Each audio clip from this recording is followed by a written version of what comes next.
Patients with head and neck cancer present in a multitude of ways depending on where the site of the primary tumour is. So patients with tongue cancer may present with an ulcer on the tongue or a red or a white patch, so leukoerythroplakia. Patients with tonsil tumours can present with a unilateral throat pain or difficulty in swallowing. That's the commonest way also for patients with a base of tongue tumour to present. They present with a difficulty swallowing or pain at the back of the throat. And patients with a voice box cancer or larynx cancer present with a hoarse voice or a change in voice. And it's sometimes difficult to distinguish that from a patient who's getting older, who just ends up with a bit less puff from the lungs to be able to produce a strong voice. But the patients that we worry about is a hoarse voice that's present for more than 3 weeks that is out of character for that patient. And especially those patients that have a significant smoking history, we would certainly want to review in clinic and perform a direct laryngoscopy in order to exclude any underlying malignant cause. Head and neck cancer patients present in two main cohorts, two main groups.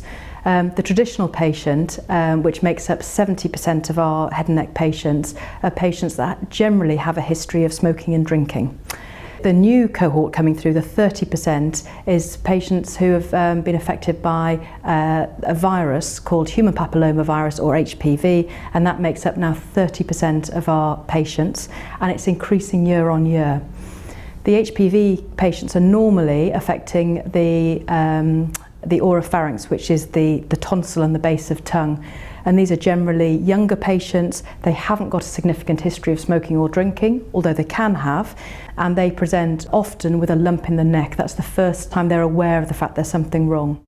In the secondary care setting, once a patient has been referred to us, we take a full history and clinical examination, and that examination would also include a flexible nasendoscopy to look at the hypopharynx, the oropharynx and the larynx. Depending on what we see, we would then proceed with imaging, if that's appropriate, such as an ultrasound and fine needle aspiration, and an MRI scan if we want to get better, more detailed imaging of the neck. But often these patients proceed with a panendoscopy and biopsy in order to get a tissue diagnosis, and certainly if we see an abnormal area of mucosa, that's what we'll proceed with. All neck lumps should not be referred straight to secondary care, because I think the system would collapse under the pressure of that sort of referral load. I think it's not unreasonable for GPs to prescribe a course of antibiotics to see whether the neck lump resolves. However, it's worth bearing in mind that patients with HPV-driven head and neck cancer often present with a neck lump, and we need to capture them early in the pathway rather than having repeated courses of antibiotics and then being referred in. With head and neck cancer, we follow patients for 5 years. This is an arbitrary figure. I'm not sure who devised it, but this is the standard care across the world. After the 5 years, we refer the patient back to the GP, and they continue just their normal routine monitoring of the patient.